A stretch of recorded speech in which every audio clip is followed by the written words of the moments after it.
Bom, vou direto ao ponto porque o tempo está curto e há sempre muita coisa a dizer, né? No Capital, o Marx fala daquilo que é produzido pelo modo capitalista de produção, né? Ele diz: esse modo de produção produz um trabalhador parcial, um trabalhador parcializado. E é então contra esse tipo de trabalhador que eu vou falar aqui, né? Pensando no trabalho que interessa à saúde mental. Falarei então de um trabalhador complexo, um trabalhador transdisciplinar. Na minha apresentação, né, que tem esse título grande, que envolve a apresentação, o trabalho, envolve conceitos de várias áreas, não destacarei nela, né, nessa apresentação, o trabalho intrainstitucional, ou seja, aquele trabalho que fazemos na recepção das demandas psíquicas que nos chegam, né, por exemplo, no ambulatório de saúde mental, como é o meu caso, né, lembrando que eu dedico já 10 anos do meu trabalho à escuta em estabelecimentos ambulatoriais na saúde mental. Então, retomando, eu não irei falar dessa especificidade, mas sim do que concerne ao trabalho interinstitucional, né, tão importante quanto esse trabalho intrainstitucional. E esse interinstitucional, ele demanda conhecimentos da estrutura social, né? O recorte da minha experiência e da minha pesquisa, portanto, é o da clínica das neuroses, já que nos ambulatórios de saúde mental ou em outras instituições que visa o tratamento ambulatorial, a demanda principal de tratamento, né, circunscreve o campo das neuroses. Eu situo o meu trabalho numa especificidade dessa demanda psíquica, considerando que se trata, na esmagadora maioria desses sujeitos, da classe trabalhadora proletária, né? E há uma especificidade aí, que é o proletário. Então, uma coisa é a classe trabalhadora como um todo, que nos inclui, né, nela. Outra coisa é uma parte da classe trabalhadora, que no mundo todo é a maioria das pessoas, né, que chamamos de proletário. E o que é então um proletário? Eu chamo, né, a definição do Marx do que seja um proletário, que para mim é uma definição bastante impactante, né, que o Marx faz do que seja o trabalhador proletário. Ele diz, então, no Capital, abre aspas, o antigo possuidor de dinheiro se apresenta agora como capitalista e o possuidor de força de trabalho como seu trabalhador. O primeiro com um ar de importância, confiante e ávido por negócios. O segundo, tímido e hesitante, como alguém que trouxe sua própria pele ao mercado e, agora, não tem mais nada a esperar, além da despela.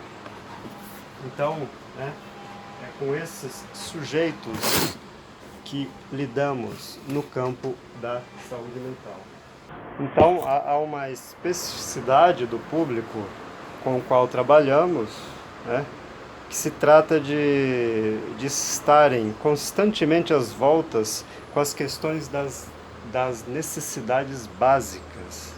Ora, como Como ascender ao desejo quando o mais premente da sobrevivência os acomete diariamente? Ou seja, haja simbólico, não é? Para dialetizar tantas insurgências do real, aí no dizer da psicanálise, na compreensão que a psicanálise pode fazer dessa situação específica, a qual a maioria dos sujeitos, no modo de produção capitalista, estão, né, assujeitados. Então, visando a uma genuína praxis, nosso trabalho pesquisa nas instituições de saúde mental tem colhido as ferramentas necessárias nos campos da psicanálise e do materialismo histórico, bem como na análise institucional socioanalítica, de Loroy e Lapasade, portanto, né?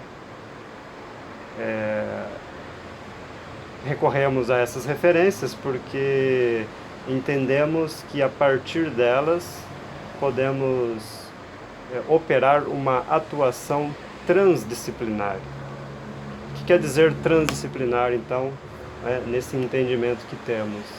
Transdisciplinar é toda operação que consiste numa praxis, ou seja, capaz de colocar os sujeitos com que lidamos no lugar do trabalho, do processo de subjetivar que lhes cabem ante os impasses na subjetivação que eles trazem, né, para tratar. Impasses esses, como vamos ver, mais ou menos entrelaçados aos conflitos e contradições do modo capitalista de produção. Partimos da hipótese de que sem um estabelecimento de pontos de homologias entre esses 2+1 pilares, estaremos distantes de conseguir a tão necessária integralidade da atenção ao sofrimento psíquico. A psicanálise de Freud e Lacan nos oferece as mais sofisticadas ferramentas de atuação junto aos impasses psíquicos dos sujeitos, que nos demandam, né, tratamento nesse campo. Impasses que estão sempre, em maior ou menor medida, dialeticamente entrelaçados aos conflitos e contradições do modo de produção capitalista, sobretudo no caso dos sujeitos do polo social subordinado da luta de classes, principal público que bate à nossa porta. Disso entendemos que, sobretudo nesse campo da praxis, o sintoma psíquico sempre é também sintoma social e vice-versa. A análise da estrutura social, por sua vez, é melhor realizada pelas ferramentas do materialismo histórico, de Marx, e as suas instituições sociais, especificamente, por intermédio da análise institucional. Segundo esta, no quiasma entre as classes sociais divergentes, que estão sempre em constante conflito, em constante luta, encontram-se as instituições sociais. Então, a função das instituições sociais, no modo capitalista de produção, é a de manter em equilíbrio dinâmico as tensões das lutas de classe. Essa é a função recalcada, ou seja, latente, das instituições, pois seu discurso oficial, ou seja, o manifesto, diz sempre produzir outra coisa, né? Então, o discurso manifesto de uma instituição de saúde regida sob o modo capitalista de produção, ela diz produzir saúde, quando, na verdade, né, a sua real função é a de equilibrar, né, gestar e, portanto, manter os conflitos e contradições do modo de produção capitalista. Nesse sentido, podemos dizer que há um recalcado ou seja, um não sabido que sustenta as instituições, sendo elas próprias sintomas sociais do modo de produção capitalista. Vejam aqui a hipótese de Lacan de que foi Marx quem inventou a noção de sintoma. Então, podemos dizer que elas são derivações das pulsações da demanda social. Então, eu vou falar um pouco agora do que seja esse conceito do Lorrault. Segundo Costa Rosa, a demanda social é definida como, abro aspas, o conjunto das pulsações produzido pelo antagonismo das forças em jogo no espaço socioeconômico e cultural. Né?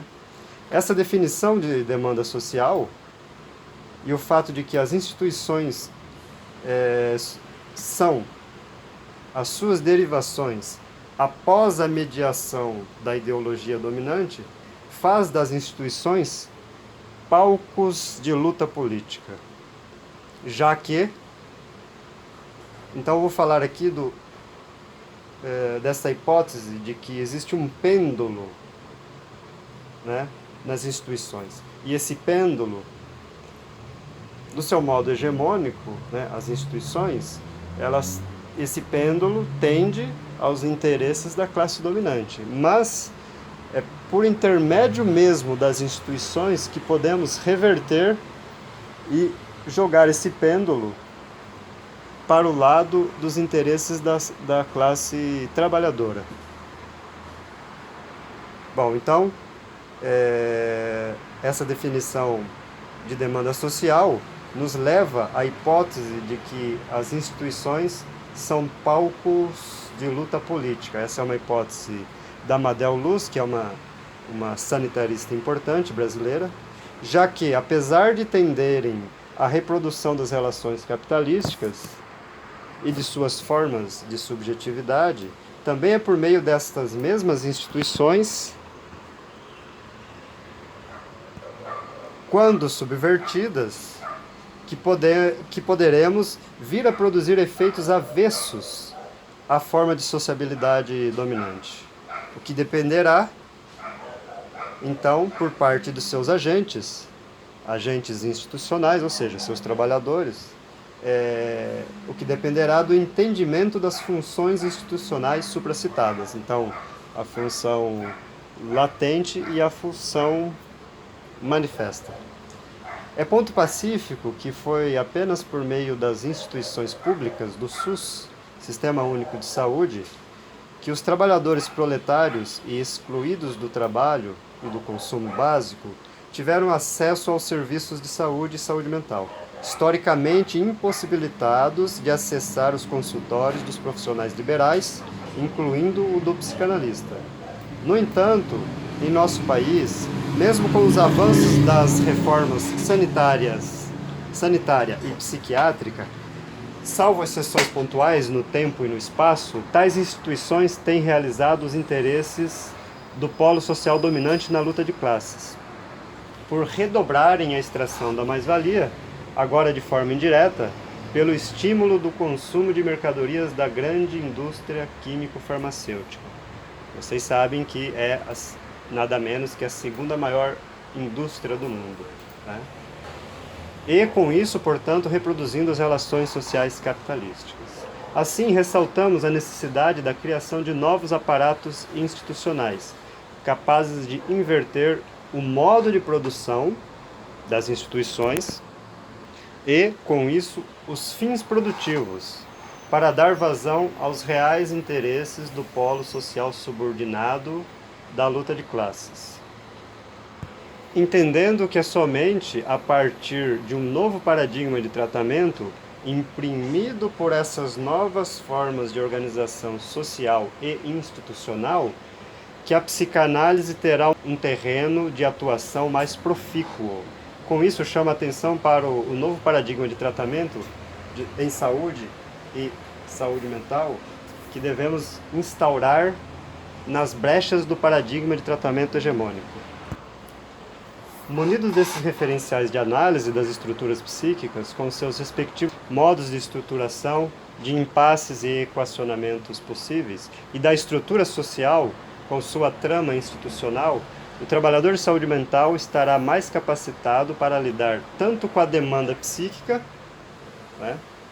E aí usamos a psicanálise, quanto com as encomendas sociais, outro conceito importante da análise institucional, ao entender que essas últimas expressam a forma como as pulsações da demanda social se apresentam empiricamente nos pedidos de ajuda, após serem asepsiadas pela ideologia capitalista, né, e invertidas. Tais encomendas podem ser feitas diretamente pelos sujeitos ao demandarem medicação ou um saber de mestre dos trabalhadores de saúde acerca do que os faz sofrer, considerando que a ideologia burguesa e o consequente imaginário social dominantes corroboram a existência de um outro consistente, em sintonia com o discurso capitalista, supostamente capaz de responder magicamente. Ou essas encomendas sociais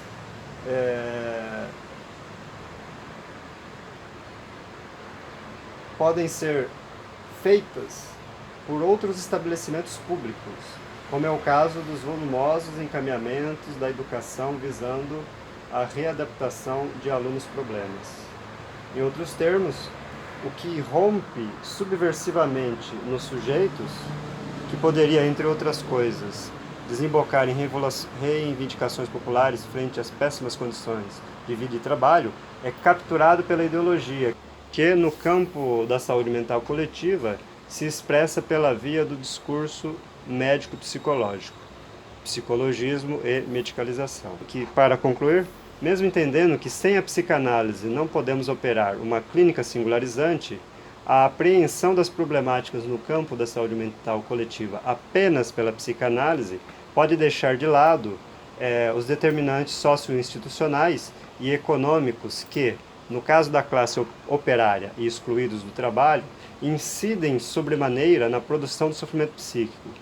Partindo da ideia de que o sujeito se constitui e vive sua vida numa relação intrínseca com o lugar de classe a partir do qual adveio no modo de produção social amplo, junto a isso, em nossa análise, entendemos que as instituições sociais são e fazem a tessitura do modo de produção hegemônico, reproduzindo seus respectivos modos de subjetividade. Reafirmamos que haveria uma outra via, partindo da seguinte questão: a quem servem as instituições de saúde e saúde mental?